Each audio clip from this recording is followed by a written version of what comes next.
রাশেদ হালিমা নামের একটি মেয়েকে এলাকার মুরব্বীদের পছন্দে তাদের কথাতে বিয়ে করেন। রাশেদের মন মানসিকতা অনেক বেশি ভালো থাকায় হালিমার মতো গরিব মেয়েটিকে সবাই বিয়ে করতে বলে রাশেদকে। রাশেদ হালিমাকে বিয়ে করার সাথে সাথে তার বৃদ্ধ বাবা মাকেও নিজ বাড়িতে নিয়ে আসে। নিজের বাবা মায়ের মতোই তাদের নিয়ে পরিবার গড়ে তোলে।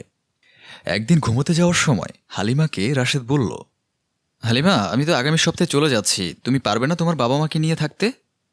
তা তো থাকবো, কিন্তু তোমাকে ছাড়া কষ্ট হবে গো। কষ্ট তো আমারও হবে গো, কি আর করবো, যেতে তো হবেই। এক সপ্তাহ পর রাশেদ প্রবাস জীবনে পাড়ি জমালেন। প্রবাস থেকে রাশেদ কাজের অবসর সময়ে নিজের সহধর্মিণীর সাথে যোগাযোগ রাখতেন, কিন্তু পর্যাপ্ত সময় তিনি দিতে পারতেন না।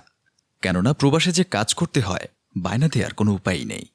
আর তার উপর রাশেদ তো একজন সৎ মানুষ। তিনি প্রবাসে থাকাকালীন সময়ে স্ত্রী হালিমার দিন কাটত মোবাইলে, ইন্টারনেটে, না হলে টিভি দেখে।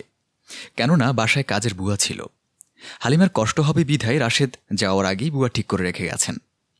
সারাদিন ফেসবুকে ঘাটাঘাটি করতে করতে হালিমার পরিচয় হয় হাবিব নামের একটি অন্য জেলার ছেলের সাথে।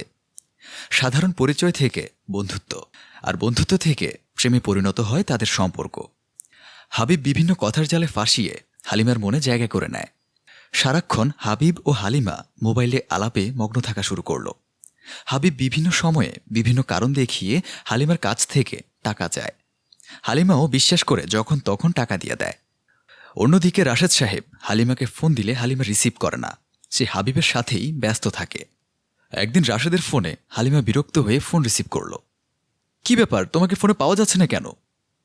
আমার কি আর কাজ নেই নাকি সারাদিন তোমার সাথে পীড়িতের আলাপ করার জন্য মোবাইল নিয়ে বসে থাকবো? তুমি তো আমাকে বউ হিসেবে নয়, বরং কাজের লোক হিসেবে বিয়ে করে এনেছ। সব কাজই আমাকে করতে হয়। এ কি বলছো হালিমা? ঠিকই বলছি, রাখো তো, আমার কাজ আছে। এই বলে রাশেদের ফোনটা কেটে দিয়ে হালিমা হাবিবের সাথে হাসি মুখে আবার মোবাইলে আলাপ শুরু করল।